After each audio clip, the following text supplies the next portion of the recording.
আসসালামু আলাইকুম। কেমন আছেন সবাই? আশা করি ইনশাল্লাহ সবাই ভালো আছেন।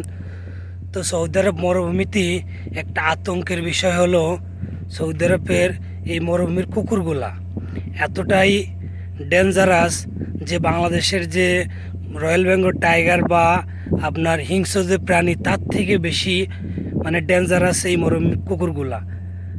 তো আমাদের এই ফার্মের এই জায়গা মানে প্রায় 30 থেকে 40টা এই মরুভূমির কুকুর আসছে। তো আপনাদের দেখায় যে কি পরিমাণ ডেঞ্জারাস। আমাদের ফার্মের সামনে একটা পানির ফোয়ারা আছে, যেহেতু আমাদের এটা পোল্ট্রি ফার্ম। তো পোল্ট্রি ফার্মের সামনে আমরা একটা পানির মানে ফোয়ারা করে রাখা, যাতে গাড়ি আসলে গাড়ির টায়ারগুলো পরিষ্কার হয়ে ফার্মের ভিতরে প্রবেশ করে। তো সৌদি আরবে প্রচণ্ড গরম পড়ছে, তার জন্য মরুভূমির কুকুরগুলা দেখেন এই পানির ভিতরে এসে বসে রয়েছে। এগুলো আমাদের পালিত কোনো কুকুর না, এগুলো মরুভূমির কুকুর। এরা প্রচুর ডেঞ্জারাস হয়, মানুষ দেখলে দলবদ্ধভাবে ওরা আক্রমণ করে, প্রচুর ডেঞ্জারাস।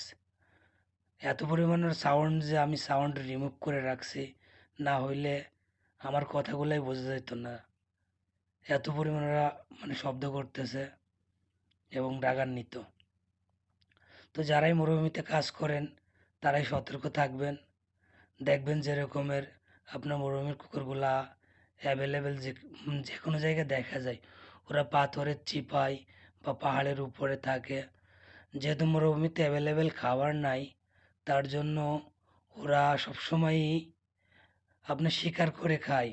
তার জন্য ওরা শিকারে খুব পারদর্শী এবং মানুষ দেখলেই তেড়ে আসে। মানে যে কোনো প্রাণী ওদের সামনের থেকে সরে যাক, শোট আপ। তো যারাই এরকম মরুভূমিতে কুকুরগুলা দেখবেন তারা অবশ্যই সাবধান থাকবেন, না হলে বড় ধরনের কোনো বিপদ হইতে পারে। তো এই জায়গা কুকুরটা আসার একটা মাত্রই কারণ,